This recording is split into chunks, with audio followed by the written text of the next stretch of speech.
All right, microphone check, microphone check. Let's see what we got here next. Okay, let's get a camera. Let's get the thing off. What's going on, Justin? What's going on, Brian? And can you hear me? Yep, I can hear you. Hold on one second. Yes, sir. How y'all doing?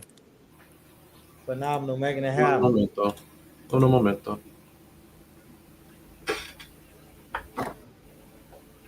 All right, how about now? Can you hear me now? Yeah. Yep. Excellent.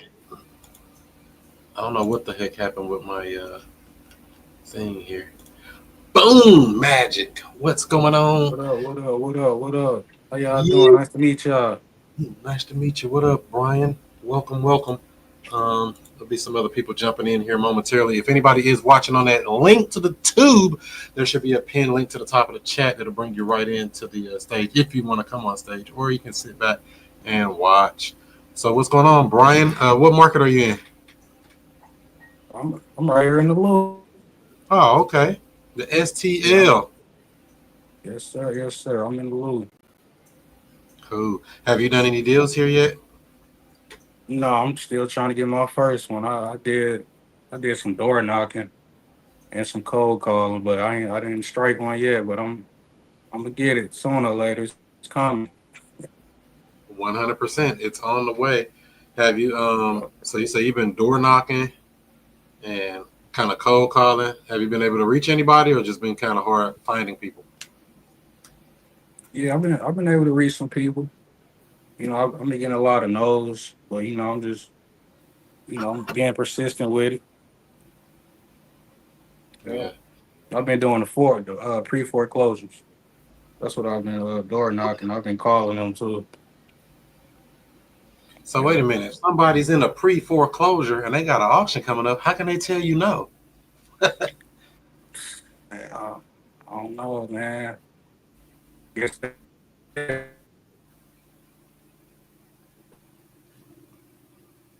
Okay. And so they is that my internet doing it? Or is that yours, Brian? Is mine clear, Justin? Yeah, good. Which whose is it? Just I felt some staticky in there, but I didn't know if that was me. No. Okay. All right. Cool. The man of the Oh, hour, I think y'all cut out. Big Art. Boom.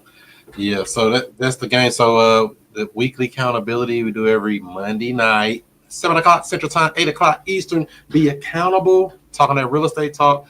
Try to help you with things that you're working on, and try to learn, grow, share experiences because everybody's taking this walk, and you never know what you're gonna walk into. You could be a killer like my man Art here, slaying dragons every time I see him. He's like, oh, I just closed 7 deals last night in my sleep. Like, what the hell, man? How you do that? Art, how do you close deals in your sleep? Just tell me the secret. Uh, just put a deal in escrow and take a nap when the closing happen. So when they do Um, your wholesale deals, do they really have to reach out to you every time before they wire you something, or what is that? That's something they doing at that title company, or Well, this one is that Indiana title. So I told her, I messaged the lady when she asked me for my info. Like I told her, y'all already got my stuff, but she was like, the lady Maria wasn't in, and she was just trying to hurry up and send it out. But by the time I woke up and seen that Maria was in and sent it out, well, she had to call me and confirm online. I mean, over the call. I don't get why, but yeah, I think it's some security protocol they've been doing lately because of wire fraud or something. They scared they're gonna send the money to somebody else. I haven't really ran into it because I've looked at my bank account like, where did that money come from? Oh, I forgot it was a deal closing today. Or oh, wow, it looks good. So I guess that's a good feeling to say an extra few stacks sitting in your stacks. yeah, it is. So have you been Yes. finding any deals that you're gonna buy, Art, or you been doing more just the wholesale deals? Yeah, I got three sub twos under contract right now. You buying all three? I'm for sure buying two of them. The third one, it's a no money down deal, so probably So maybe. You know my motto. I put them under contract, and if I think I might want to keep it, I start marketing that mug day one as a lease option. See if somebody want it. They might drop the down payment, and you come out of pocket no money, and you're being paid to take the house. Have you been implementing that strategy? So I have, so that's my plan with all three of them. So I have started some marketing with them, but I do need to get signs up in the yards for sure. I plan on getting those that done this week. Um, I need to get more marketing on all of them for sure, but I have started. Yes. Yeah, because I put one up on Zillow, and I've been getting a lot of these Section 8s. I said, oh, I forgot to put that in the description. Section 8 not accepted. Are you accepting Section 8, Art? No, sir. Rent to own. Oh, no, you don't want to be a landlord? Not that kind. Hey, Yeah. have you ever had an investor reach out to you about lease options? Yeah. So I always be telling these people like, I don't really be getting that angle because it's like no subletting. I let them know that up front. And I told this dude, like, it's gonna be over market rent or at market rent and at least somewhere around this neighborhood. So that because I was thinking he was just gonna see that and then like whatever, but this dude is interested in the property and I don't get his angle. Well, I mean, if he's got the money, you've got the honey. I have an investor in a couple of my properties. One of them, I didn't do it as a lease option. It was done as a contract for deed. But he put 8,000 down. He went in and did some updates. That's the house you saw, Justin. That house over there on Cameron. Somebody moved in the house, put a brand new door up, did some work to the house, painted it. It looked nice. It's a beautiful house, as a matter of fact. I didn't know that house could look that good fixed up. But he put all the money in it. Gave me 8 grand and whatever he spent. I would think he spent at least 6 or something in updates. It wasn't a lot, but it was just, he spent the money. So he probably came out of pocket 15 grand or something. And I seen it up. He had it up as a rental. So I'm not opposed to it as long as they pay their money and he pays every month. He's never been late. I guess he got me on auto pay. So, I mean, why can't we work with an investor?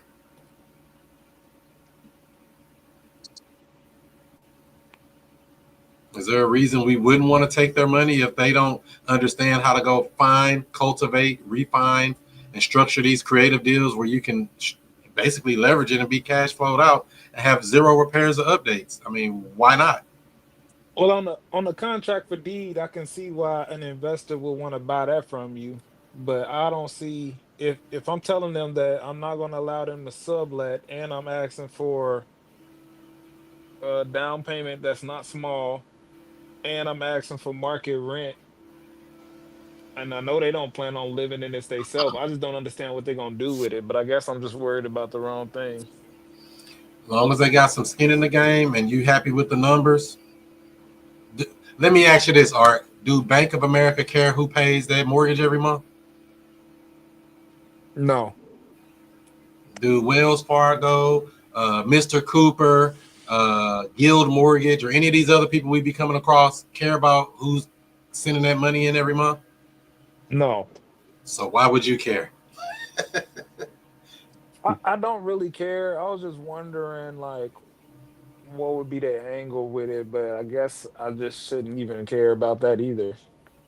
Well, even if you did care, let's say you're right and everything you're saying is a good concern, just ask them, how are you going to make money on this deal?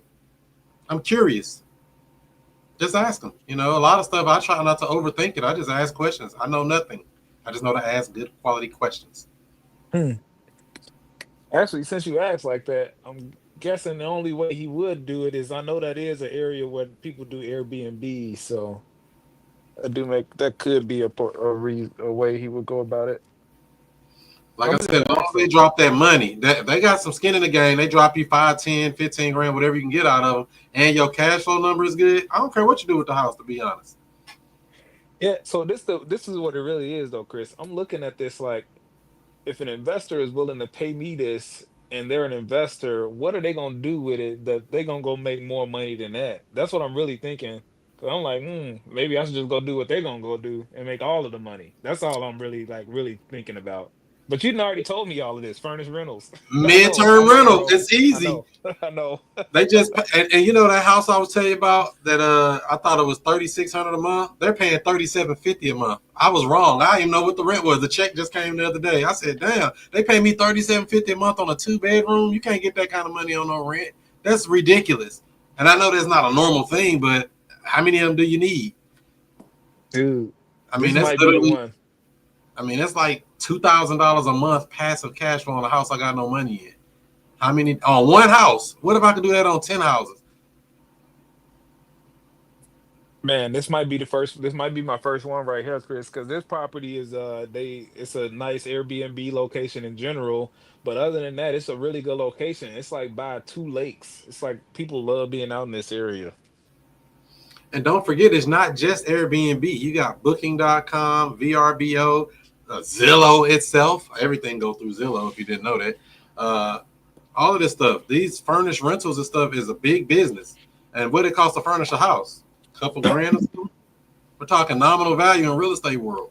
And to get that kind of cash flow increase, slam dunk. Why would I do any traditional rentals on a single family ever? 3750 is sick.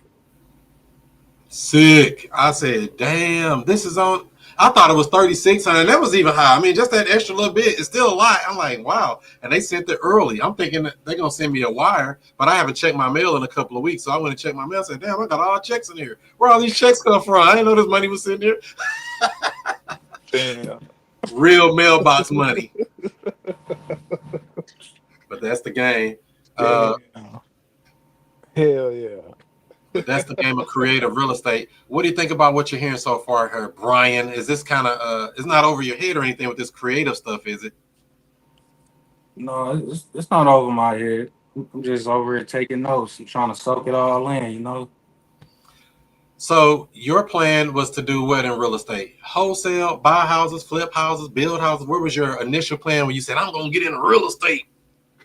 From what I heard from you, I like the wholesaling and lease options. Yeah.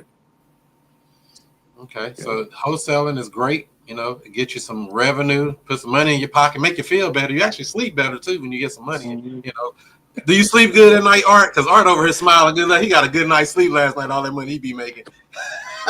Sleeping pretty good, man. I cannot lie. He's sleeping like a baby over here, Yeah. snoring. Oh, Laid out. so wholesaling is great. Nothing wrong with that. But, you know, with the creative, when we talk about lease options, I'm specifically talking about my exit strategy is a lease option. So I'm buying the houses creatively, whether that's subject to seller finance, something creative to buy it where we got long-term financing in place. And then we put somebody else in that property on a lease option. So that's just my exit. I don't typically buy them on lease options. I know a lot of people like to do that. You may hear that referred to as arbitrage. So they'll say, I'll rent it with the right to sublease it or sublet it to somebody else, and then they'll make the cash flow. And that's kind of what Art was thinking with the other thing, I believe. But that's just a strategy. There's a lot of different strategies, and I try to help a person who has a house they want to sell and leverage that into helping somebody who needs to get into a house. It's basically a hybrid of wholesaling. Is that a good way to describe that, Art? What, lease options? Yeah.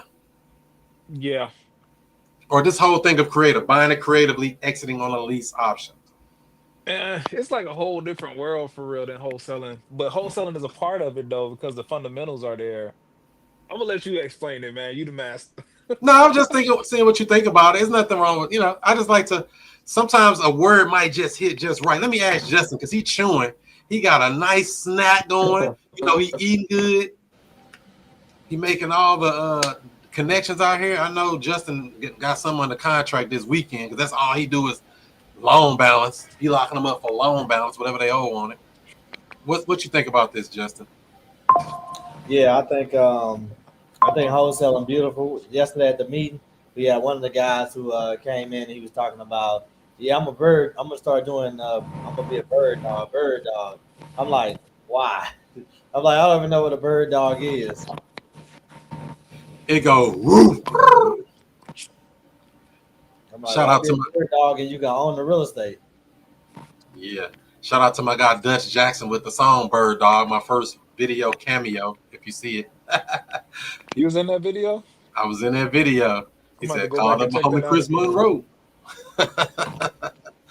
But I this don't know what Bird Dog is. yeah, this real estate game is what you make it. So I try to find a way to help somebody who has a real estate problem and leverage that to help somebody else who has another real estate problem, and they need to be in that house, but find a way to keep me in the middle of that deal where I got it, somebody else got it, and I just stay getting cash flow while I wait. So, and just to be clear for people that may watch this on a replay or might be looking live, I'm not talking about traditional rentals. Why not a traditional rental, Art? Why would you not want to do a traditional rental on a single family house? Um, Multiple reasons. The first one is traditional rentals. You don't get a non-refundable option fee. The other thing is you're gonna get all of these headaches that come with traditional rentals, such as soon as you get a leaky pipe, your phone's getting blown up. You need to get somebody out there. That's gonna cost you half your cash flow for the year. Hopefully the HVAC don't go out or something like that. You know, you ain't dealing with the maintenance and all of that. So, I mean, well, on a traditional rental, you're dealing with all of that stuff. So it's a no for me. Yeah. And there's nothing wrong with it for people who want to do it, to say they're a handy type or they like property management. I'm not handy, just to be clear. I do buy houses, but I'm definitely not handy. I don't fix nothing. I know people are like, oh, you can just go fix that with it. You talking to the wrong guy. Somebody else might do it or like doing it, but I'm not that guy. Justin like to be handy. Do you like to be handy, Justin? Only for my personal house. That's it. That's it. Yeah. Yeah, I'll fix that light bulb or simple stuff. But when we start talking about repairs, updates, doing this, man, I'm not doing all that. Get the professionals in. Get the people who know what they're doing. Brian, are you in St. Louis? I'm muted, my bad. STL. He from Cool, the Paul. One other thing I guess I'll point out, you got Rose dropping bombs. Yeah, because you'll be responsible for the maintenance, while lease option, the tenant will remain as maintain it as their home. So when we do a lease option, we put 100% of the responsibility of the maintenance and repairs on the end tenant buyer during the duration of their lease. Very powerful. And this is all signed off in front of a real estate attorney or an attorney. So they can't come back later and say, oh, you tricked me, or I didn't know I had to do this or that. Everything's in writing. There's nothing slick about none of this. And it's all legal. And what did you want to add, Art? Well, she kind of like put it right there. I was gonna say pride of ownership is like the term to describe the tenant buyers. They move in with pride of ownership, so they're gonna take care of the property a little bit better than a traditional renter would. So you got a better renter, getting a chunk of change up front if you do it right, and then you don't get no calls. It's really nice. 100%. So it makes all, he said, oh, that is Credit Goddess. Oh, wow. What up, Credit Goddess? We knew that was you. Good to see you. So, this creative game of real estate, I just try to solve problems, man. I don't try to overthink this stuff, try to beg nobody for no house. Please work with me. Let me buy it. I don't do that. I mean, what kind of strategy are you using to kind of close these people up? Or are you kind of just giving them an option to say, hey, you can work with me if you want to? Or are you like pounding them like, you got to do this deal with me? No, I definitely don't hound them. I just ask them what they got going on, see how they feel about everything. What do they want to do about what's going on? And then from there, I present options and I let them choose. Hey, that makes sense. Because, I mean, I try to help them talk themselves into closing themselves. I don't feel like I'm closing somebody. I feel like I'm more so trying to help them overcome a challenge. First, we got to identify what is the challenge that you're having and see what they've done so far. What have you tried already? That didn't work? Okay. Here's a solution. And the solution might be just sell me the house and you don't have to worry about it no more. And if they want to do it, we move forward. And the biggest thing is follow-ups. I know that's what you like the most, Art. You're the king of follow-ups. I suck at follow-up. I'm not gonna lie. I'm not the best follow-upper. I do follow up, but I should be better. How do you get better at following up? I don't know. I I don't know how to answer that question, Chris. Some How do people you don't get want to better at follow up following up? though. I mean, is it just a lazy thing possibly, or like I don't know, or they're just busy not thinking about it? For me, it was just I had to realize where my priorities were, and I realized that if I was doing good at lead gen, but I wasn't following up with these people, and then over time, I'd be like, man, let me see what's going on with this person. Call them back. They're like, oh, I sold that 2 months ago. Man. Then I read these books by Grant Cardone. Like you got to follow up relentlessly until they decide to sell, whether it's us or not. And I start trying that out, and I'm like, hey, I'm getting way closer to on a lot of these deals. Some of them I'm still getting beat out by other people that they might like or know or trust better than me or whatever, and that's okay. But Do I'm in you front of feel these like people. people trust you kind of early in the conversation, or you feel like you have to work on them hard to get them to kind of trust you and want to work with you? A lot of the times, I'm able to establish good rapport with people early on. Sometimes, depending on the neighborhood that I'm calling, it could be a little bit more difficult. Yeah. Hey, I know that's the game. I kind of like the. I don't really like the cheap houses, but you know, I try to work with people who want to work with me. That's really the main thing. Love the ones you're with and follow up. All right, we got some real estate Jeopardy coming up here in a little bit. You didn't send me the rest of the some more questions either, Art. You forgot. Man, I got them trying though. to get caught up on life, man. I got them loaded up. So yeah, that's I'm a professional tracker. That's what I do. I specialize in tracking folks down. So what do you do if you can't find somebody though? Just like say you knock on a door or you go to the house, you see that it's vacant, nobody's there. There's a car in the driveway. There's a little clue, but the house is vacant. What do you do? Take a picture of their plates. Hold on. Run it up on plate lookup. And what's that gonna give you? Whoever owns that car, which might be a different person than the actual owner, but it gives me a chance to be able to call them up and say, "Hey, where is such and such, such and such?" Okay, so you've been doing some investigative work. I mean, is that a good skill set to have to be able to find the hard to find? Me and Karen, we just did a deal. She had came over Monday and stuff. So basically, she came in. I told her if you got any leads, you got any addresses and stuff. She said she's been driving our neighborhood. She had one address down in Paysdale. Not to say it's $1 million house or anything like that, but basically what ended up happening was she gave me the address, found out who the owner was, found out she already knew the owner was dead, so I didn't have to spend time looking up the obituary and stuff like that. Started looking up the relatives and stuff. Found the grandson on Facebook. I hit him up. He responded. He haven't talked to his dad because they beefing, but he gave me his big brother number, who ultimately gave me his father's number. Got in contact with the father. Spoke with the father.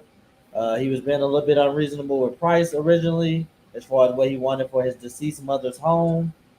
Talked to him, basically, hey, here's the reality of it. She's been passed away over a year. I got one document I can have you sign. You sign that, we can get a check over to you within the next 30 days. Free and clear. I was like, the mom had two heirs, which was the father and his sister. So basically, got them to agree to $10,000 for the property, and then waiting to get them fully under contract. We got to. The sister is out in Georgia, so we're going to have to do an affidavit or airship, get that under contract or whatever, and we'll be good to go. Wow. All from figuring out and tracking somebody down and going through the process. Because some people just give up, say, "Oh, she did. I can't do nothing." And you definitely don't Yeah, want to be. You don't want to be that person to I'm give calling up. you. I'm calling your cousin's cousin's cousin. Mm. And so, tracking down family members, how are you doing that? Are you just skip tracing them, looking them up on social media? What? Whatever. So I skip trace the original owner, and then they have associated people or possible relatives. Sometimes I go straight to Facebook if they're younger and stuff. I know I got more likelihood of them being online if they're younger. If they older, I'm just trying to go for the phone number, or sometimes I just go do an active family member house as well. Mm. So you're doing connecting door knocking, not just the original door. We go knock on your auntie house. Wow. Getting out of hand with it. Cool. So, and these are and that one wasn't a foreclosure. That was just a house that she had found from driving for dollars, basically. Right. That was a that's you know supposed to have went to probate and stuff a while ago. The guy called himself originally talking about he wanted $35,000 for the house, and I'm like okay, I'm like yeah, so I ended up shelving that because he wanted to get on the phone with his sister, and I was like, hey, can you meet me over at the house? He said he ain't got no gas to meet me at the house, so he's asking me for gas money. So when I got back What? on the phone, I'm like, look, bro, if you ain't got no gas, look, nobody about to make $1 billion off your mom's house. Let's keep it real. If I can get you $5,000 within the next 30 days, are you ready to sign over the paperwork and stuff that you need? You're like, yeah, let's do it. Wow. You hit him with a direct close. Yeah. So, but he got to give 5 to him and 5 to the girl. Is that what it is? So she's agreeable on that too, the sister? The sister worked 15-hour days at the dialysis clinic. I have got him to commit on that number. I have not spoke with her yet, so that's what's holding up the deal. What they call that, the black swan? Is that what you called it the other day, Art? The unknown? Yeah. You don't know if that's gonna be the one that say, sure, let's do it, or she gonna be like, hell no, it's worth 50. It's always worth It more. ain't worth nothing if it go to taxes. Oh, it's got back taxes too? I'm sure it does. I mean, it's been sitting up 3 years. And it's vacant right now? It's vacant. Wow. Hopefully they haven't already did a well, I guess it don't matter because you can still buy it out of there, or they'll take it out of If the it's low enough, that's why I'm trying to get as low as possible. So 10 grand, it is in the hood, but I think we can figure it out. Oh yeah, for sure. Is it a 2-bedroom, a 3, or what is it? That's a 2-1. Yeah, we're working on a house that's a 1-bedroom. I'm like, man, that's gonna be hard to move, and I don't even know if I want it. And then they want 40,000. I thought it was a good number, so I said, "This is a 1-bedroom." Wait a minute, no, this is too little. This is over there by Hanley and Natural Bridge. Like, what's that, Bell Ridge? I guess over in that area. Is that considered a good area in St. Louis? Ain't no good area, is it? Right. People live there. That's all I know. Do people live there? That's what I be thinking on all these houses. No, They gonna no. do 40 on terms? Hell no, she want cash. But basically, we found out she said the lady that's living in it, because it's been a long-term tenant in there for many years, so they paying little to no rent, basically in our mind. And well, I mean, how much rent you gonna get at a 1-bedroom? So she's been living there for quite a while. The lady that's living in there, and that's like one of the concerns of the seller. What are we gonna do about the tenant? Do I got to give her a 30-day notice? Stuff like that. But my concern is that $30,000 price or $40,000 price is too high. But we found out she offered the lady that's living in there to buy it for $25,000. We need the number she getting. Why would I be paying more? That's dumb. But we got to work that deal still, so that's still in the works. Sound like a good lead to follow up with. And she got 2 more houses, so that kind of helps too. But some of these people kind of delusional. They think their house worth whatever number it say on Zillow plus 5, and it ain't happening. With no updates. Speaking of which, the wholesale deal that I got closed this past week, the son of the seller told me when we first went under contract that if we got that to closing and it was all good and smooth, he had this mixed use property that had two storefronts downstairs and like 3 or 4 units upstairs nearby out here, and he wanted to do something with it. So that's something I got to follow up with, man. It sounds like a decent opportunity. I know an investor who's interested in it.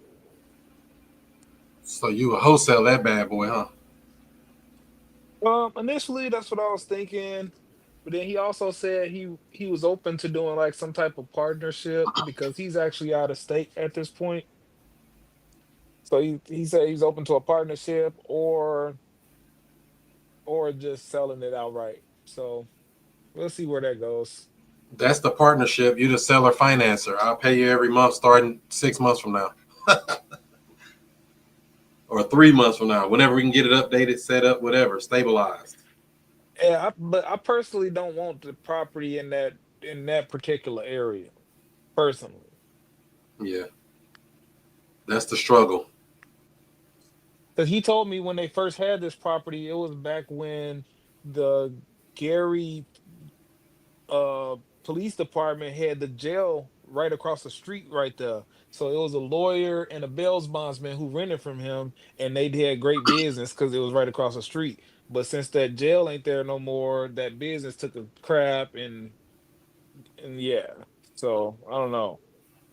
Yeah, it's gonna be a day where you're gonna want a mixed use property. I think I'm gonna run into one too, where it's like, man, I think I'm gonna take this down for me. Mixed use, commercial on the lower level, residential upstairs.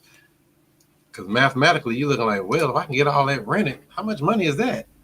Man, for real. That's You where know, it's really at. and those commercial deals hit a little different, but you see a lot of vacant ones around too. So double-edged sword. Better know what you're doing. I ain't taking no risk. I'll put it under contract and market it, and then get it locked in that way. But no, not for me. So, He asked me if I'm willing to be like a managing partner, like to deal with the groundwork of it since he out of state. I Or he mean, was talking about also selling it too. So I don't know. it seemed like a better position would be a straight seller finance deal, and then you seller finance it to somebody else and let them deal with all that. I don't know. It's up to you. That's what I'm thinking. Originally, if somebody's completely out of state, don't want to mess with it, and you don't want to mess with it, you just need a person who want it, and you just connect it and stay in the middle of the deal. Yeah, I got a commercial garage deal. I'm following up and just working the process with. But basically, what it's going to involve is trying to see if the county is going to let us not have to do the $80,000 worth of work based on the business that we inquiring about, a 10 shop versus a actual car repair shop. And then as well, we're trying to see so right now, in order for him to sell the property, he would have to sell the garage and another commercial building. So we're trying to see about the process of rezoning so that he can sell the garage structure by itself. But you know what? Now that you say that, you say that's the garage and needs $80,000 worth of work. Is that right, or something else? If it's a repair shop. Because it don't even cost that much to knock it down and build a new one. $80,000 is a lot. It has something to do with the sewer. Oh yeah, you got to bust up all that concrete, run that. But $80,000 is still a lot of money. How much sewer we running? I don't know. That was the quote that he got. So it's been sitting vacant for a long time. It's actually a really good property down in St. Louis County, and it's a good property and everything. And I'm just working to play. He wants $2,000 a month for it as a rent, but I'm gonna work the play and try to work the ownership portion of it and see if we able to put it together. That's all we working is ownership. I don't want to rent nothing. I want to buy it. Now, if it was a $10 million house, I might do something crazy like that because I'm like, you know what? I changed my mind. This payment kind of high. We gonna back out after 6 months. Go ahead and put somebody else in it. Stuff like that, I probably would lease it to, but generally these regular run-of-the-mill houses, buying them. buying them. But I'm thinking $80,000 is a lot. You might have to look and see what actually needs to be done and get other quotes for that. Because 80,000, even if you knock the building down, that's like what, 10 grand. Knock it down and haul it off. Rebuild the structure. What's that? Another what? Maybe 20 grand. Whatever work underneath can't be another 50. I mean, I'm just throwing hard numbers out there. I don't even know if those numbers are right, but it can't be 80 grand. That's a lot. I mean, unless it's like a huge garage. How big is this building? It's really like a 2-car garage. It's about, I don't know. It's tall though. It's a tall building, but it's probably like 800 square feet, if that. Yeah, that's what, 15 to 20 grand just to build that new. So I'm like, why? I mean, I understand they said it's a sewer thing, but what is the sewer thing? We might have to get a little deeper in the weeds to figure that out. Yeah. If it's worth doing it. I would only do that if he was willing to sell it. You know what I mean? He's willing to sell it. He's willing to go down and figure out how to rezone it to sell it. And I think it's obviously a big enough problem because it's a nice garage and other large repair shops have reached out to try to book it, but they won't book it because the St. Louis County has requirements that people are not willing to do in order to get into the space. So there's a problem there. I'm trying to go with a lighter. My people has a tent shop, so he need a location. So if I could get the ownership and lease it out to him, it'd be a great game plan. Because even if you could, I'm thinking it has to be a way that you could get that deal done. I would get the paperwork from the county. Get whatever paperwork he got from them to say what they need. Figure out what that is, because that's gonna tell you more so. Because they be saying stuff, and you look and you be like, man, that don't even say that. That say something else. You know how people be telling you one thing, you read the paperwork, it don't even say that thing that they're thinking. They just planted that in their mind, like, oh, it's gonna be 80,000, or somebody gave me a quote and you find out it's 25,000. Like, oh, well, yeah, we'll do a deal. You just structure it like this, and we found out it's way less. Because there's always another way to skin a cat. Other than that, I think we're finna get into your favorite. Any questions, Brian, about any stuff you heard? So I know you just came on. Let me unmute you though. Go ahead. No, not yet. Not yet. I'm sorry, I couldn't hear you. Are you muted still, or am I? Can you hear me now? Uh-oh.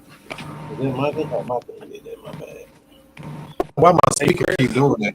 My bad. I will say I did take in what you said, and you're a genius. Of course, man. Of course, I don't know why I didn't think of it.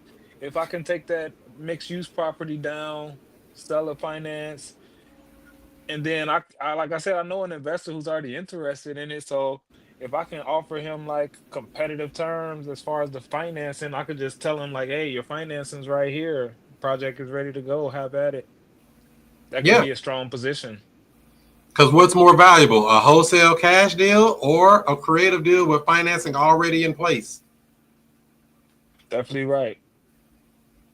Creative finance is game changer. It's just if you can structure a deal to get multiple people involved and everybody happy with it, I say slam dunk. Because most people don't even know how to set up a deal like that, to even structure, don't even know where to start. They don't even know it's possible. They thinking, oh, I got to put it on the market with a real estate agent. And hold on. We want to go get the real money for it and keep that money in our pocket. So, a lot of people say, go get an agent. Nothing wrong with being an agent, but most agents don't know half the stuff I know, and I don't have a license. So I don't, that license is cool, but don't mean nothing to me because I'm solving real problems for real people. And I didn't catch what you were saying, Brian. I had something happen to my mic here or something. What were you saying? Can you hear me? Yeah. I'm just asking a question. Yeah. I'm overtaking those, man. Okay, cool. Just want to make sure. All right. So we got to get this here. Where's Bettina at? And if anybody's watching on the live, there's a link pinned to the top of the chat that could bring you in like that. Let me see here. Oh, man. This is your favorite, Justin. Your favorite. If I can get it up. Share screen. Ta-da! How does it look now?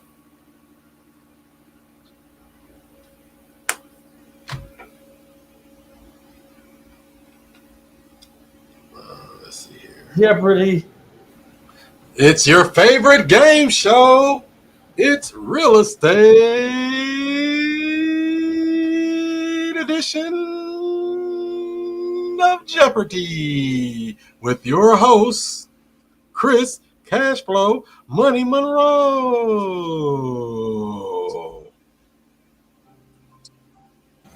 Money, baby. Money, baby. Money, baby. He's silly. All right. I even got you some theme music. So, Justin, pick a topic and an amount. 500 wholesaling. You went straight to the hardest one, Justin? The clue. You knew this answer. Once you have a property under contract, what are you selling when wholesaling? Your equitable interest. You have to answer in a question. What is equitable interest? Number one answer. What is equitable interest? You cheated. You knew that answer. You were stumbling on that move. Like, oh, I think I can't get it. I don't know what to do. Mm-mm. Right. Well, you get to pick another one since you got that one so quick, Justin. Pick a different one. Let's do subject to for 200. The clue. The number one reason a seller would sell subject to the existing financing. That's because what is foreclosure? And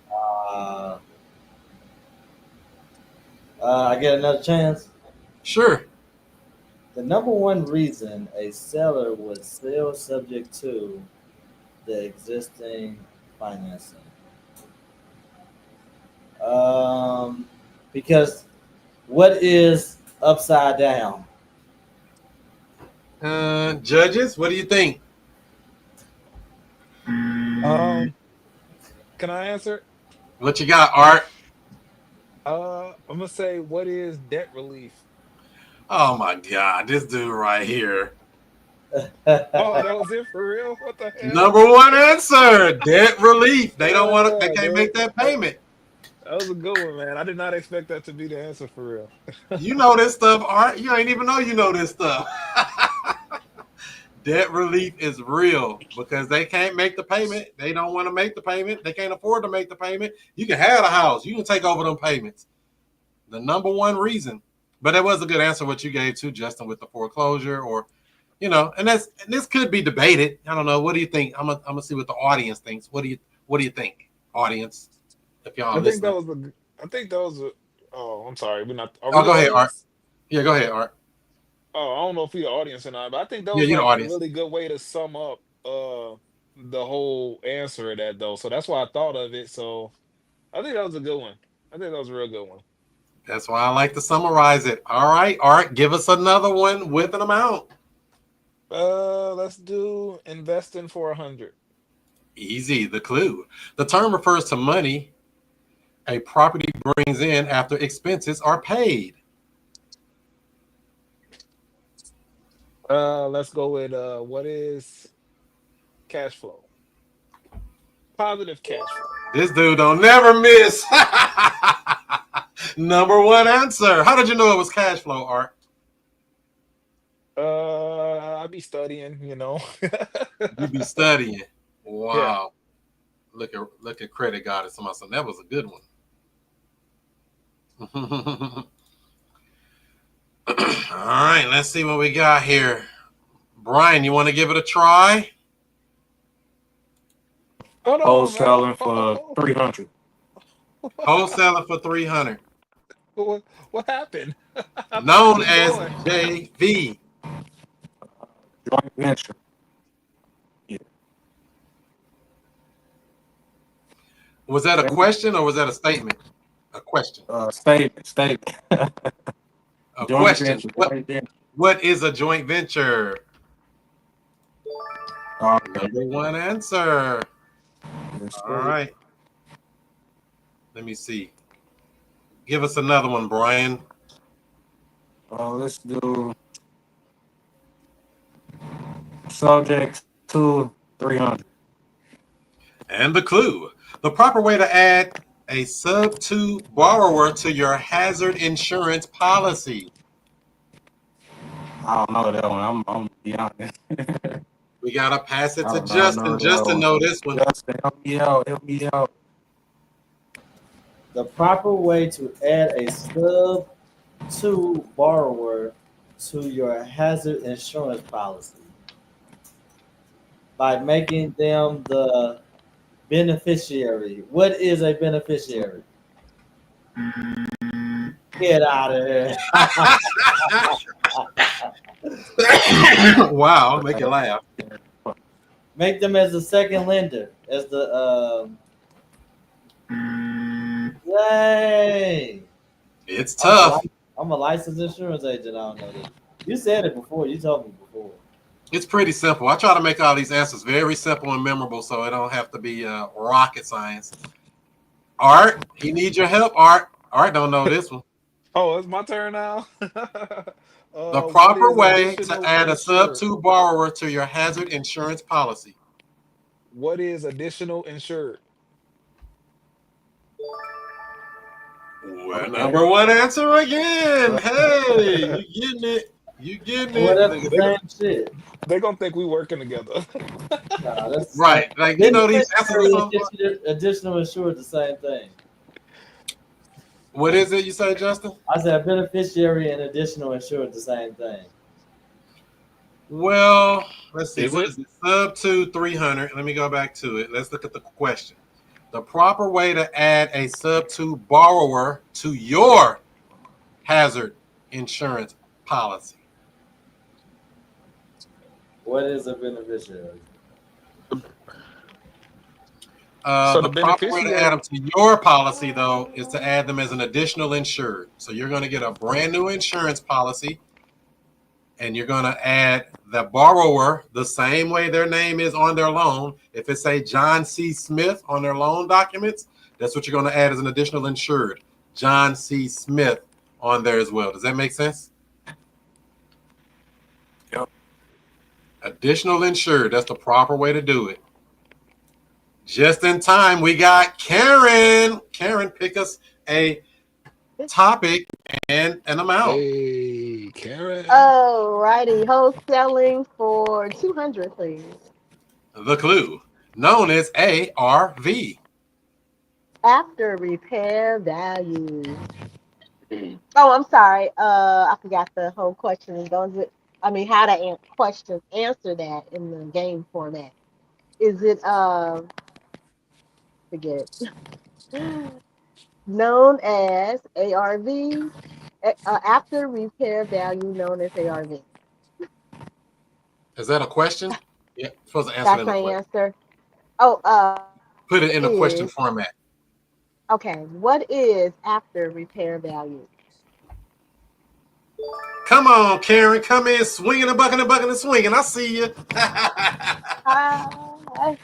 How are you today?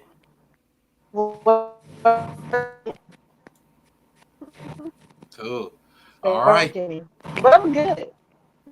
Don't let them work you too hard. No, All sir. right. Give us another one, Miss Karen. Awesome. Let's see. I'm gonna go for 300 for. I guess I'm gonna stay in the wholesaling category. So give me Oh, we that. did that one already.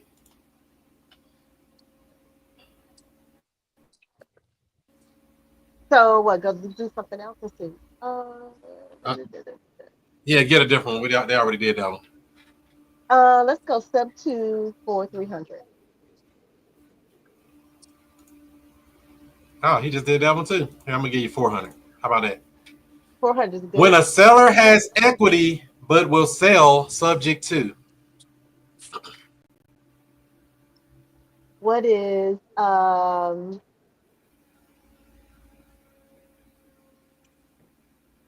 Hmm. When a seller has equity, it will sell sub to. What is seller finance? Judges?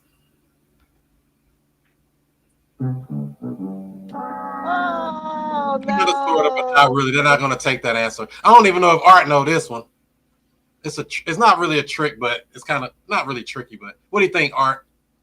When the seller has equity but will sell subject to. What is we gonna put this under contract for loan balance until they say something else?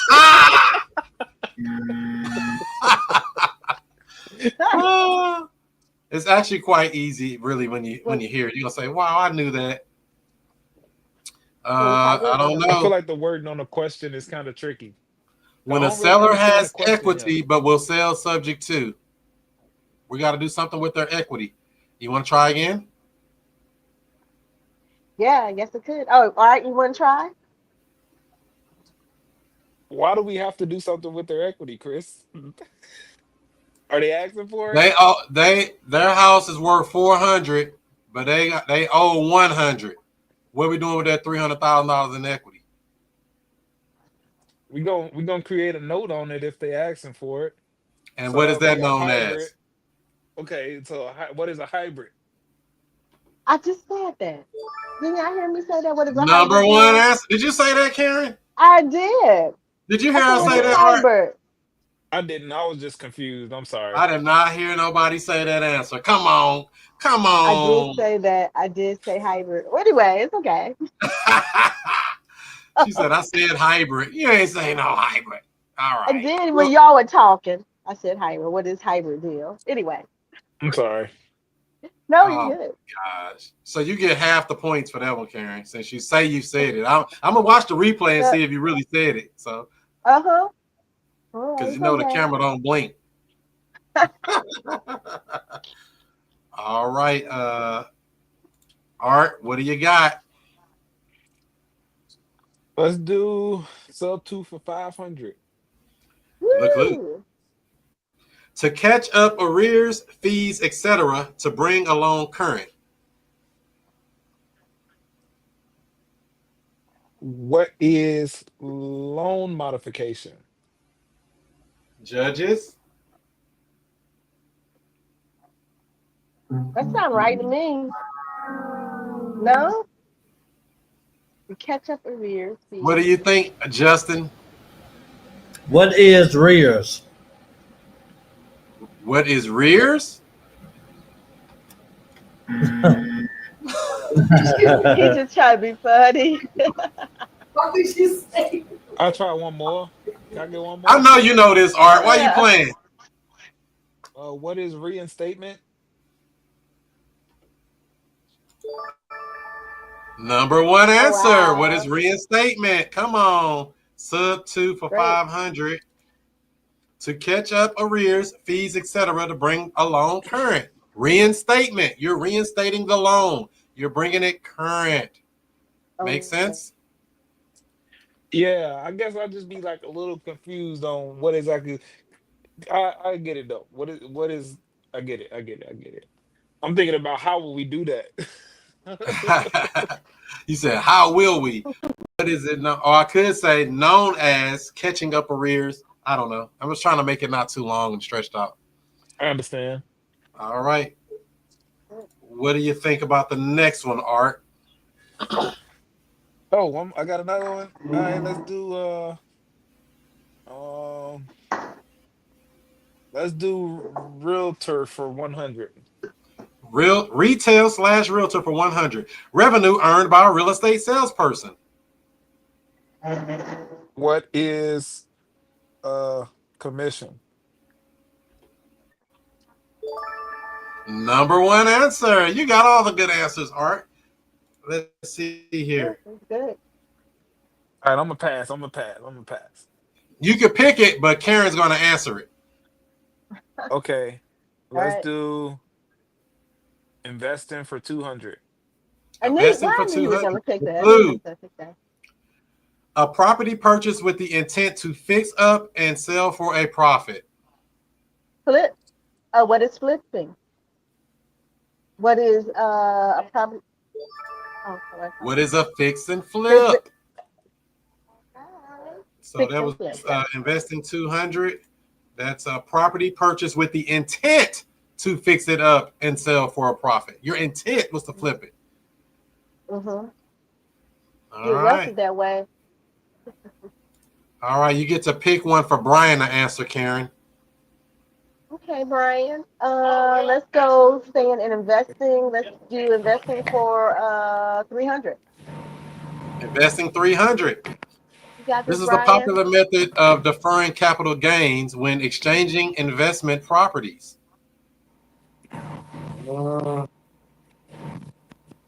Capital gain. What is this? I don't know. All right. Let me Karen, tag can you somebody help him? in. Since you picked that one, Karen, can you help him? This is popular. This is a popular method of deferring capital gains Pretty popular. when exchanging. I think Credit God doesn't even know this in the chat. I think I have like a spoon. Yeah. Here's a spoon. Come on, Credit God is from the audience. Oh, my bad. I hit the wrong one. What is a 1031 exchange? Let's see. Is that it? Oh, that is. There it is. Booyah. You know what? I was thinking 1039 for some reason, but look at that. Eric knew it. Everybody knew. I said it's popular. Everybody knew that one, I think, kind of, sort of. Did you know that one, Art? Oh yeah, for sure. I have a question about that. So, are Okay, you what you got? saying that if we're doing a flipping, in order not to get charged capital gains, then the 1031 exchange avoids that? And is that something for your tax guy to do, or you could do that without a tax person? Well, Excellent question. number good question. So typically when we're talking about a 1031 exchange, we're talking about tax deferment. How long can we defer taxes? Until the end of time. That's why the rich don't pay taxes. They defer the taxes through real estate, through capital gains. So you say you buy a property, you hold it for a few years, you sell the property, you're going to be charged capital gains tax. Instead of being charged that capital gains tax, you have to identify another property within a certain time frame, do what's called a 1031 exchange, and during that 1031 exchange, all of your profits or all of your funding could be rolled into a bigger, better property of like kind, and you will pay zero taxes. And that's what people do to avoid taxes in real estate. Make sense? Interesting. Yep. It's me. Rich people problems. You need some problems like that, Karen. Come on. Yes, I do. Come on now. You got it. Give us another clue. Oh, you got some, Art? I was just gonna say, I'm pretty sure you just shared a video about that in the last couple weeks on Patreon. I watched that one. That's a really good video for sure. Yep, I put a good video out. Somebody explained it way better than me. They're an attorney. I just gave a summary of it, but they break it down in better detail than that. It's in the Patreon there. I think I posted it last week. So I try to get good quality content for you guys, whether it's from me or from one that I find on the interwebs or from one of my buddies. 1031 is where you want to play. Come on, Nonstop Eric. Oh, what up, Nonstop Eric? Where you been, my man? I ain't seen you in a month of Sundays. I ain't even know that was you. Where your pitch at? He down there buying mobile home parks and stuff, doing big deals. He got to do a 1031 exchange on one of them deals because you don't want to pay tax on that. All right. It's on you now, Art. Which one would you like to pick that we haven't picked, if you remember which ones we haven't picked? Let's do loans and financing for 200 or whatever the next lowest one is. Known as DSCR. Oh man. Oh. Damn. What is debt service coverage ratio? Number one answer. Come on. You never mess up, Art. You know all these answers. Wow. That's awesome. I think it's one here you don't know. Let me see here. What is debt service coverage ratio on? So when we're talking about a DSCR loan, they are giving you a loan based on the income of the property, not necessarily based off of you or based off of the other things people do, credit score, all this other stuff. They basing it basically off of the income of the property. So if the property brings in $2,000 a month, they can give you a loan for up to $2,000 a month, usually a 1-to-1 ratio or whatever that particular company gives. Any other thoughts on that? Yeah, so I talked to one lady in my market about this. They were willing to do like 75% or 85% of the rent or something like that. But the other thing is they were looking at, was this my first deal or not? And they also wanted to see that I had at least like a 600 or a 650 or something like that. Which all of that checked out, of course, but I just decided like I don't want to deal with that. That's the whole point of me learning creative finance. Like forget all of this. Exactly. So when it comes to these, you can get a 30-year mortgage on a DSCR loan. Oh You can wow. literally, you can go, and these are investor loans only, just by the way. This is not for you to live in the property. This is investor type loans for people that want to rent out real estate. They have different programs for people that want to do Airbnb or short-term rentals or mid-term rentals. So yeah, it's a great way to finance a property if you cannot get seller finance or creative finance through your seller. So there's They money don't for check deals, the credit. depending on the Nope. lender. Depending on the Okay. lender, all of that's variable. Most will, but some won't. They won't. You won't have to bring tax returns. I know that. No tax returns, W-2s, pay stubs, income verification, that type of stuff. They probably will check your credit though, because they want to make Yeah. sure you're not definitely. a complete dirtbag. So if you got a 750, you approved, and we'll give y'all lowest rate, which is 7.999. All right. Give us another one, Art. Let's go realtor for 200. Realtor for 200. We're gonna give this one to Karen because she looked like she need one. I don't know. You was thinking Yeah, I about do. getting your license, but the clue is known as a Ooh, boy. CMA.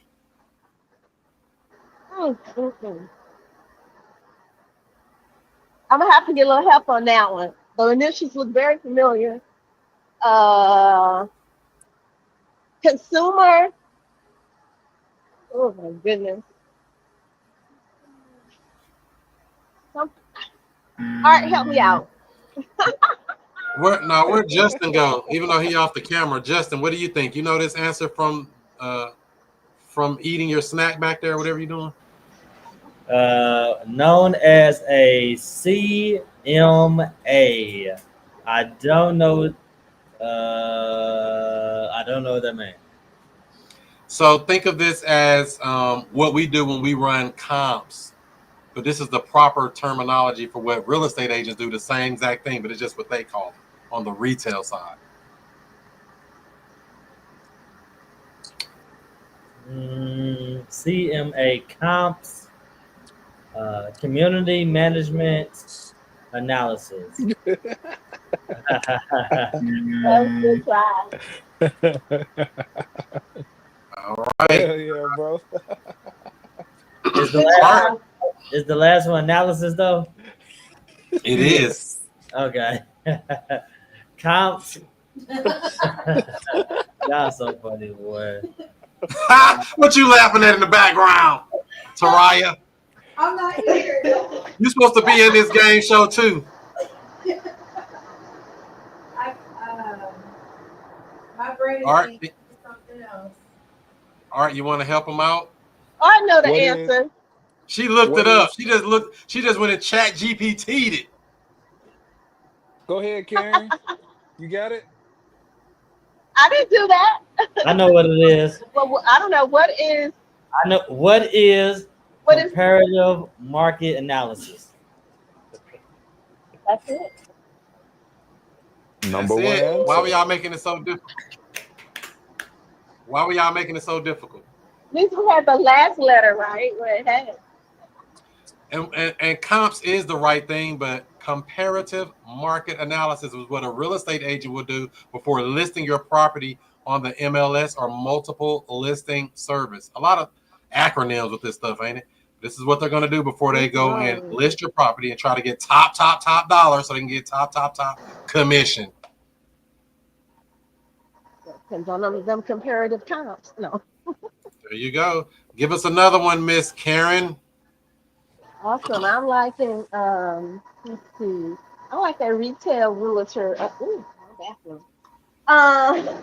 Let's go with 400 for retail realtor. 400. The clue. A document an agent would want you to complete before representing you as a buyer and showing you homes. Well, number one, I know that it is a contract. And give me a second.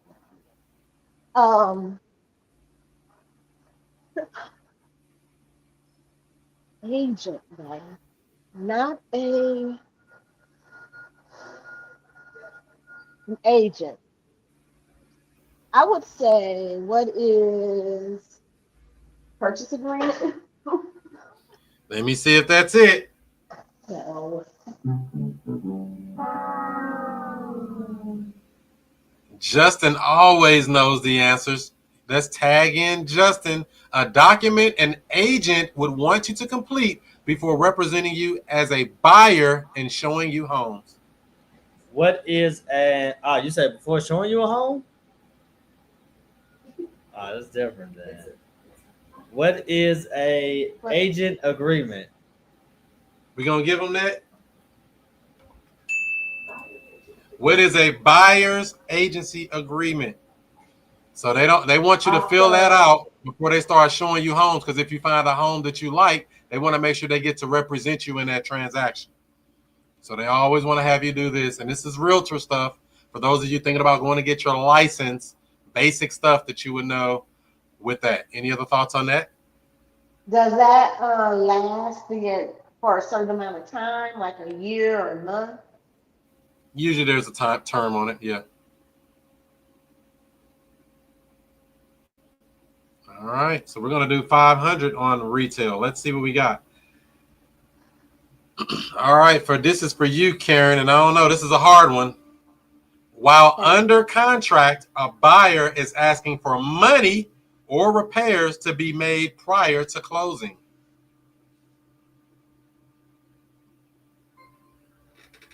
A buyer is asking for money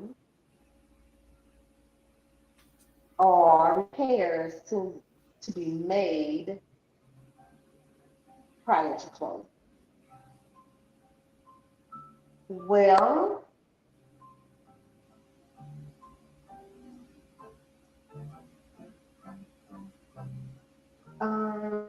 what is what is that? 5 seconds. What is upfront money?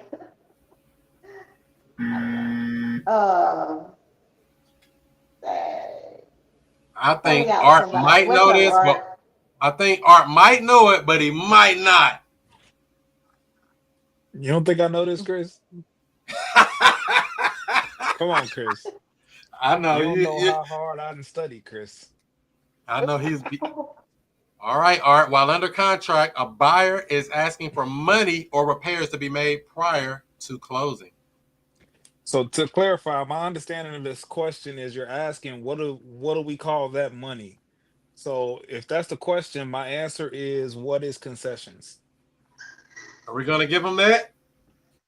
Yes. That's correct. What is seller's concessions? Come on, Art. You know all these answers. Not all of them. Wow. What is seller's concession? So yeah, they put you on, you're under contract, and this is something you find out if you're flipping property or selling properties on the open market with the realtor. Say you listed for $199. I just made that number up. They're going to say, hey, yeah, we got a leaky faucet in here. Oh yeah, I want to paint the bathroom a different color. Or oh yeah, I want a different light in here. Or oh, I didn't know that the air conditioner wasn't cleaned out, or I don't know, just all kind of stuff. They find a reason to get $500, $1,000 or more out of you, subtracted out of your funding at closing, and it's known as seller concessions. Any questions or thoughts about that? Chris, I want another question that you think I don't know. Okay, let me see I if I don't can have find back to one. that. Let me see. I Bring didn't it have on, this Chris. done before, right? I'm giving you Bring the it hardest on. one on here, I think. Matter of fact, just for that, I'm taking you to Final Jeopardy, Art. Take me to the final boss. Bring him on. Are you ready? I'm ready, Chris. Are you ready? For the Mm-hmm. millions in attendance and the quadrillions watching around the world. Let's get ready to rumble. Do it. This value is calculated by subtracting operating expenses from gross income on a rental property, not including debt service or capital expenditures. It's that. Value. Subtracting operating expenses from gross. Right. Huh. Right. Yeah, where everybody go? Where did everybody go? Okay. Right. RJ. What is NOI? Let's see. He said NOI. Number one answer. What is net operating income? Come on, Art. You know all the answers. I'm going to make a very hard one just for you. Very Let's hard. go. What is net operating income? The NOI. You see that more so in apartment complexes, commercial buildings, places with multiple unit storage, locker facilities, anywhere where they got multiple doors. They calculate and they come up with this here. This value is calculated by subtracting operating expenses from gross income on a rental property, not including debt service or capital expenditures. The NO to the I, net operating income. Yeah, they gonna think we rigged this game, Chris. Was that too hard? Just Art. Let me see. Did we get Nah, this that one? was a good one. I ain't come across NOI too often, honestly. This is like cap rate. I You don't got think I another ever did hard that. one, Art. This is in the loans section. $500 question or What is short clue. sale? To get the bank to agree to accept what is owed on it for Brian. He's like, huh? How I get thrown in this? So less than what is owed on. I'm sorry. What was the answer or the question, Brian? Oh, I'm still trying to think about it. Oh, okay. Actually, this less than what is owed.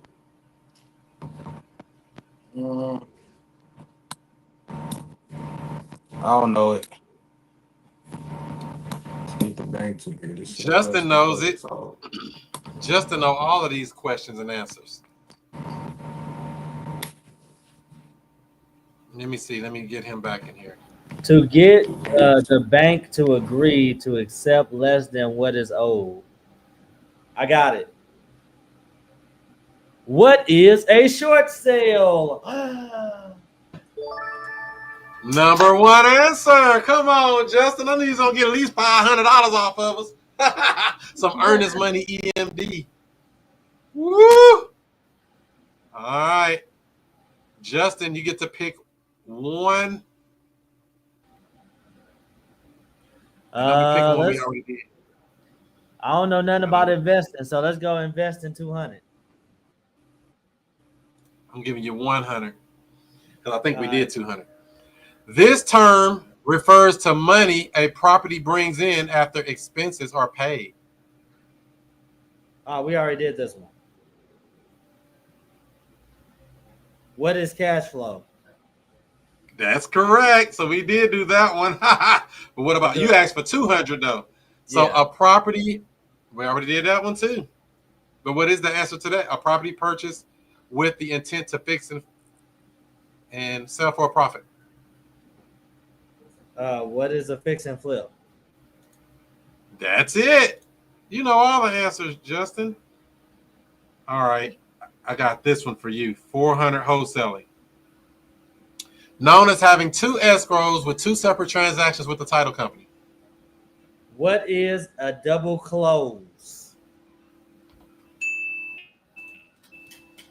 What is double closing or double escrow? Come on. He always know all of them. So I think we got most of them for today. I think I'm going to have to get y'all some harder questions because y'all acting like it's too easy. I want to make it easy so you don't be like, oh, I'm going to lose. I don't know this. Any other thoughts, questions, comments, concerns about any of the topics we just went over? Can you bring back up that last question? Which one was that? Wholesaling? Justin, do you remember? That was Oh, okay. Double escrow, double closing. I thought it said with two separate title companies, because I heard of that too, but I heard it's called something totally separate. It might be. You know, there's so many things they throw out here. Jargon. That's why I even put two answers: double escrow or double closing or double escrow. No, I thought it was Some actually. people I thought it said like two separate, like it was closing the deal with two separate title companies. That wasn't what it asked though. Right. So I got to give one more to Karen before she go. Oh, she's off the thing. She ain't even on here. Oh, there she go. Karen is back. This is in the wholesaling, and it's a $200 question. Very easy. Known as ARV. What is after repair value? Have to make sure everybody get at least one right answer. Even if you get a bunch of wrongs, you got to get at least one right. Good answer. So I think that's going to conclude it for today's Jeopardy game. Hopefully everybody learned a little something. Hopefully you take something home with you and you study and you know this stuff. You don't have to know it. You just know it. So we are wrapping that thing up. How do I get out of this? How do I get out of it? Remove it. There we go. We're out. So we got some good topics for you there. We got some good things. Any questions, comments, concerns? One thing that I would throw out while we're here is this kind of highlights one thing that I learned, and I'm sure Chris, you obviously implemented, is continuous education in this stuff. Like none of us ever gonna have all of the answers, and we just gotta continue to learn a little bit every day if we can. Every day, just a little bit. And that's what compounds over time. And a lot of this stuff you learn when you go through it. You know, experience. Get some experience. Let me mute Karen. She got some background noise going. But before I go there, let me go back to you, Art. I guess that's what you learned today, or what did you learn today, Art? It was one of them questions I didn't know the answer to. I can't remember what it was though. I didn't write it down, man. You learned one clue or one question to a clue that you didn't know you didn't do. Yeah, I should have wrote it down, man. I got distracted. I'm sorry. Oh, no problem. What about let's see here. Brian, what did you learn today? Well, I seen the double closing. That's when I think it's you close twice, right? Like, yeah. Yep. Two different sets of closing costs, typically. The title company smiling at you in their deal because they're getting two sets of closing costs Right. on the same day transaction. All right. Hey, What else? I have a question about double closing. I have an answer. Is it popular to do, and when is it more important to do a double close? I'm sorry. What's the question? When should you do a double closing? When should you do a double closing? Great question. Let's say we find a property out in, let's go to O'Fallon, Missouri. House worth $350. They owe $150. They're willing to sell it for what they owe. It's a $200,000 spread on this property. You're getting it under contract for $150,000. You find some end flipper, etc., that wants to buy it from you for $250,000. You're about to make $100,000 on a wholesale transaction on a house you never bought. Are you going to assign that contract, or are you going to do a double closing for that $100,000 spread? That, my friend, is probably a good time to use the double close. Double close. Yep. Huge spread. Now, to be honest with you, well, that's one way. That's just because of an end buyer. Another time is if, say, you're buying a property from some institution or something, and they're like, oh, you have to close. We don't do assignment of contracts for some reasons. Or you're in some market that don't allow assignments of contracts. You may do a double closing, aka double escrow. There's only a few times that you really would use it, but it's just a tool to use, but it's not something you're going to see very often unless you're doing some crazy deals where you're making $300,000 spreads where you're like, oh no, $300,000, we're going to double close that. I'm paying a little $3,000 closing cost to get my $300,000. That would be a good reason to do it, right? I agree with that. So there you go. But what did you learn today, Karen? I actually learned about double closing and when it's an important best time to do a double close. I learned about the ARV. I learned also about just certain realtors' definition of oh my goodness, it just slipped my mind. The comparative I learned marketing. some comparative marketing, yes. The CMA. Look at that. She knows some initials now. Y'all in trouble now. Karen knows some acronyms. She ready. Y'all can't That's trick right. her with this jargon. All Gotta these different study. All right. What about Mr. Justin Holmes buying up all the homes? What have you learned today? As a licensed insurance agent, I've learned that there is a difference between beneficiary and additional insured. Definitely a difference. I don't want them to be a beneficiary. That means they get my money. I want them to get their own. And the only reason we're putting a borrower on our additional insured is because they still have an interest in the property because that loan is still in their name since we bought a property subject to the existing financing. That's why we have that additional insured on there.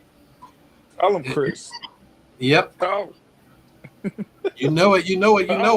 And what happens if it's not on there? Let's just say we buy a house subject to, we put our nice insurance on there, and we don't put the additional insured. What will happen?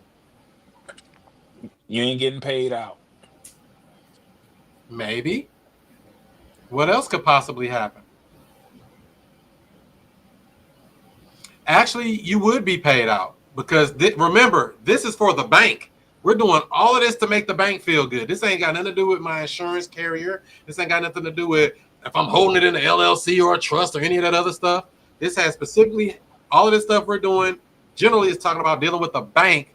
If we're talking about buying a house subject to, the bank wants to see the borrower on insurance. If they don't, what will they do? They're gonna call for the loan. Maybe that's kind of extreme, but what would They they do don't. possibly before that? They're gonna put fines. They're gonna fine you fees and stuff for not having the property insured. Possible as well. They're always looking for something. What are they going to do, Art? If you don't put that additional insured on there and the bank looks at the insurance and finds out that their borrower is not on there as an additional insured or not insured at all, what is the bank going to do? I'm not sure, Chris. Anybody else want to try before I give the answer? I would think call a loan due, but you saying before that, what would they do? I don't know. They wouldn't call the loan due just because of that. They would do, well, I mean, they could. I mean, that could trigger a problem because they start looking at your other paperwork. Oh, who's this title to? Oh, wow, it transferred. I didn't know it transferred. It could possibly unravel a lot of problems for you, for sure. they would do what's called forced place insurance. Forced place insurance. They're gonna. So say you got a house and you're paying $150 a month for insurance. They're gonna say no. We're gonna put this forced place insurance and it's $400 a month. And guess who's insured in it? Only the bank, not you, not the borrower. They're putting forced place insurance for themselves. It's to protect them in the transaction. So this is why they do, that PITI, principal, interest, taxes, insurance. They have to have insurance on the property just in case a tornado comes, a house fire comes, a big bad wolf comes and blows your house down. They want to make sure their asset is protected. That's the beauty of real estate. You can lose the whole asset and still be paid. Isn't that something? That's crazy work. Oh, golly. Any other questions, comments, concerns, thoughts around that? I was today years old when I found out about forced place insurance. Oh, yeah. Ask me how I know. They almost did mine.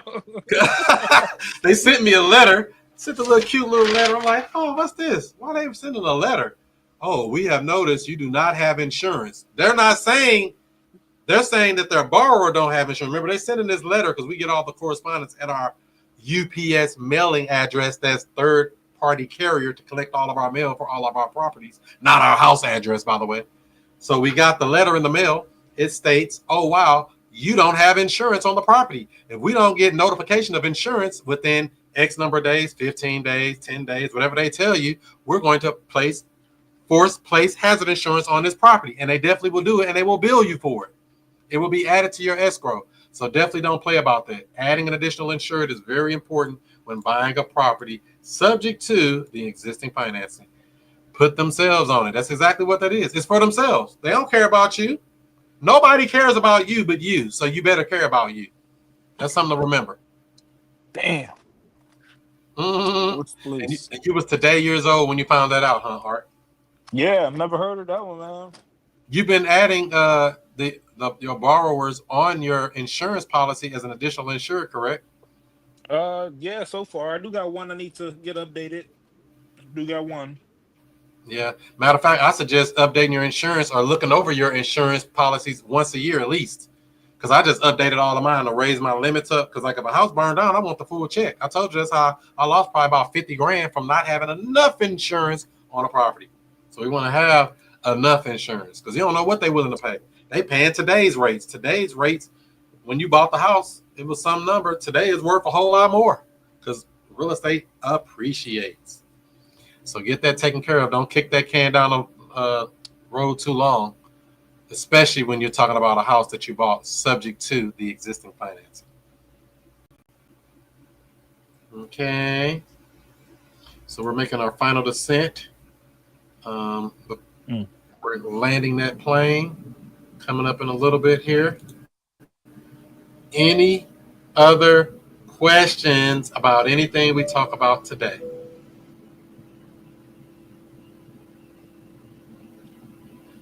Justin always has a question.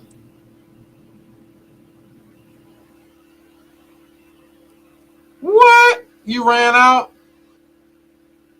I got a question for you, Justin. You got a deal I can buy? Not none right now. What? We ready to buy something. And Art ready to buy too. I'm ready to sell you something. He ready to sell you something. So let me see here. How do I get this off my screen? Nah, I ain't buying nothing down there in St. Louis. Why not? It's just too far away from me. It's hard for me to even go down there for a meetup, man. Imagine me needing to get down there to see a property. Let me ask you this though. Why would you ever have to come here to see a property? Eventually I probably wouldn't, but I mean for now, I just want to have properties for now as I'm building up. I want to at least have properties where I can go see them and see what I need to learn about them up front in person before I start going all across the board. Because that's a business expense if you were to travel to some other location for real estate, right? Yeah. the timing of it is my biggest thing. I can't really afford to have to drop and go to another state right now. So here's the solution, though. You take one of your buddy's phones. They go through and walk you through the property. Look at this. Look at that. Look at this. Look at that. All kind of ways. But it is what it is. So this is a property that I have under contract right now. I'm gonna share some of the pictures I got. House kind of dirty, but you know, they did put in a new water heater. It's not a new furnace. A new water heater got put in because this basement flooded. So I don't know if you can see back here. That refrigerator, they got a lot of junk in the basement here they need to get rid of. Because I don't even know why that water was on the floor there. Oh, because they was getting water in there. This is what the kitchen looks like. Needs to be cleaned out. This paint, whatever this is, I don't know if they use some cheap paint on the walls there or something. Something funky going on. It's got a full walkout basement. That's the living room. The remnants of her stuff she's supposed to be getting out of there, which I'm sure she's probably going to leave a lot of stuff behind. She says she's going to get it all out, but you know how that go. Bring a dumpster. This is one of the bedrooms. She only been in this house 3 years, and the floor's got those scratches on it like that. That's crazy, huh? Another room full of junk. That's another bedroom. So this is a 3-bedroom, 1 bath. And that's the bathroom. So I don't really have to do much to this house but clean it up, put somebody in it, in my opinion. But if there was something to worry about, if there was a worry, is this right here. I guess a couple months back, there was a hard rain and some rain got down in here. For some reason, it got into that door and it flooded. That's where that water was coming from. So this is a step down basement. I was asking her, was that plugged up or was just too much water for it? How was the water getting in that basement door? She had to replace the door and replace the water heater. And that's the back of the house. I don't know why I don't have a picture of the front of the house on here. But it got a little back porch. Cute little house. It's down in Afton, 6312. Oh, no, it's actually in South City, not Afton. South St. Louis near Gravois and Hampton area. Hampton Loop. That's the garage. Needs some work on the gutters, I guess. There. But it doesn't look like anything major. If anything was major at this house, it would be that water leak. Oh, it even got me in the picture. Look at that. Who's that guy? You can't even see him barely. Never take a picture of yourself. Unintentionally. This AC kind of old, but it does work because it wasn't really hot in there. So, and that was just pictures. I was just taking pictures of the ground for some water. I was just making sure I get pictures of this so if I have to show it to somebody to see what do we need to do to stop water from getting in that basement or getting in on that back porch area. What do you think about that house, Art? Would you buy that house? Yeah, I was gonna ask, what's the is this a terms deal or a cash deal? Should I buy or say bye-bye? Cash deal or terms deal? Come on, man. You know, I don't buy nothing but terms. Why would I ever pay cash for a house you ain't get it for terms? This is my Zillow listing. Yeah, I got 2 properties. Zillow. 2 of the properties I got under If it ain't contract on look Zillow, similar to that, similar condition. Definitely buying those. how do I present this? There we go. Add the stage. Boom. I couldn't figure out how to add it. That's this house. So I just threw it up as an actual rent, but then in the description I put there's a lease purchase opportunity. Section 8 not accepted. So we don't waste a lot of time with these people. And I didn't put any interior pictures in there, and I only had it up for 4 days. I got, 7 contacts already.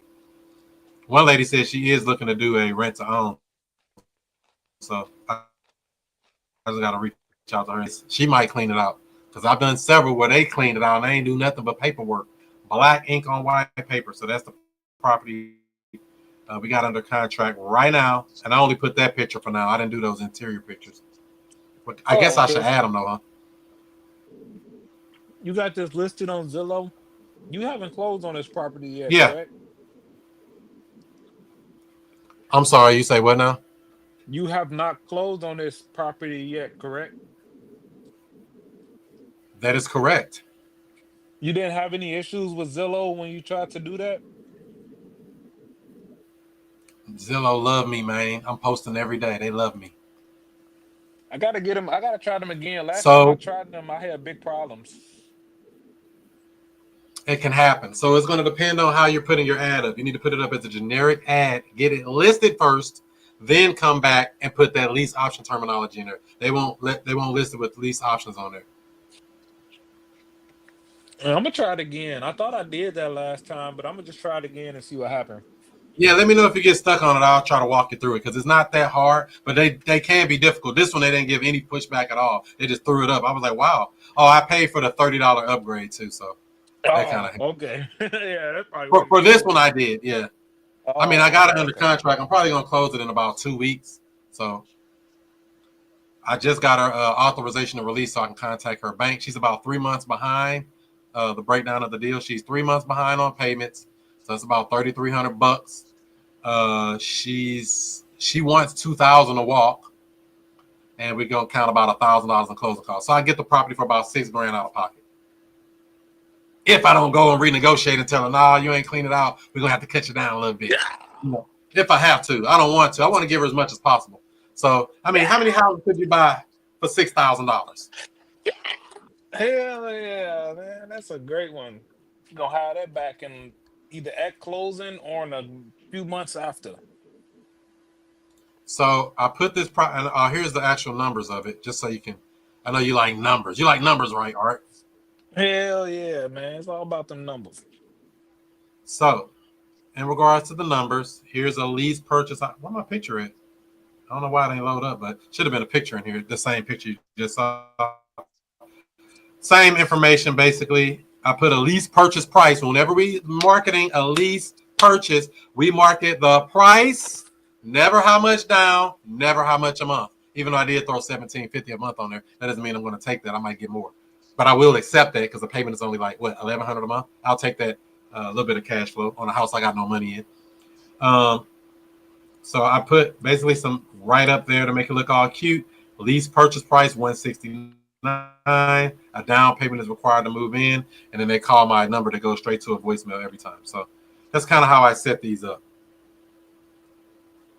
Any So what questions, comments, website is concerns this? before we? This is my site. So this is one of my sites. So I have a site that's set up just for rent to owns. It's a landing page, basically. Are you searching for a rent to own home? You can add your name and email that'll be notified. This is there. Then they can click on any one of these links and it'll open up a property. Same thing here. This is available in November when they move out. This one will be available in November as well. I just got them up right now. There's somebody living in these properties now, and all three of these. I just kept them up on the site and changed it to available on that date when their lease is supposed to be up, even though it might not make it that far out. So I'm kind of doing it, early marketing. I just started doing that. So I keep something up even if it ain't available yet. If I know a house is coming up vacant in 3 months, I already got it on my site available in 3 months. Make sense? Mm. So this will be available probably about a couple of weeks, depending on when we close on it. We could close this deal really next week if I wanted to. I'm just trying to give her time to get all of the stuff she want to get out of there because I didn't show in the pictures there. She had a lot of stuff in her basement. But we'll end up cleaning it out anyway. I have to get a big dumpster and clear all that junk out. That's going to cost me another money if I do it myself, if I don't find an in-tenant buyer who's going to take on this property and pay money out of their own pocket and do all of this, or pay their cousins, brothers, whoever they got to do this. Because matter of fact, I did about 5 or 6 just like this where I didn't clean them out. I just did it as is and they cleaned it out. You had a question, Art? Well, I'm gonna have to try that out for sure. I do have a question. So one of the deals that I have under contract right now, it's a sub two deal. It's 4,200 to the seller. Plus, I need to help her with some moving expenses. Long story short, my question is: the bank already told her they're willing to accept the loan mod, and we're in the process of.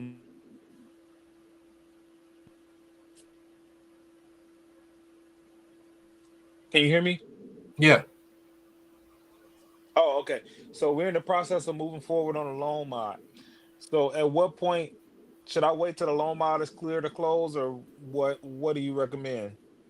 I recommend waiting until she signs off on all those papers. It goes back and the modification is complete before closing on it. You could tell your title company to delay the closing. I don't know if you're good with your title like that, because I had a couple that I had to unravel doing the exact same thing. I had to transfer it back to the seller to do the loan mod and then transfer it back to my trust after the loan mod is complete. It just makes more paperwork and more stretched out. It's easier just to do all this on the front end because the bank is going to check to see how the property is titled during their loan modification or their partial claim. They're going to find out that this property is not in their name. So I got 2 of them that I had to unravel like that. So you're just doing it beforehand now. Makes sense. Yep. All right, there you go, ladies and gentlemen. Hopefully everybody got something good out of it. We got people watching on the live there. And if you have any questions, comments, concerns, put it in the chat. I'll come back and ask it. Other than that, Brian, any other questions from you today before we land this plane? Is that our website? Is that MailChimp? It is a landing page on MailChimp, and it costs how much? $0. It's a free landing page on MailChimp. Yeah, if you scroll all to the bottom, Intuit MailChimp.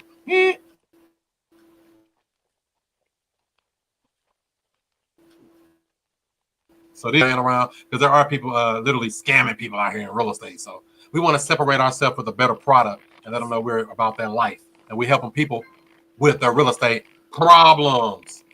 And we solving them. So there you go. Any other questions? All right, we will see you on the next one. Do what you do. Be who you be. And I'll see you before you see me. I don't know what you've been doing. You been asleep? Let me wake you up with something. Straight up. Yeah. Allow me to reintroduce myself. I'm Chris Monroe. R to the O-E. I flip houses, rent cars, and make money. You know I'm not no motherfucker dummy. This how we do.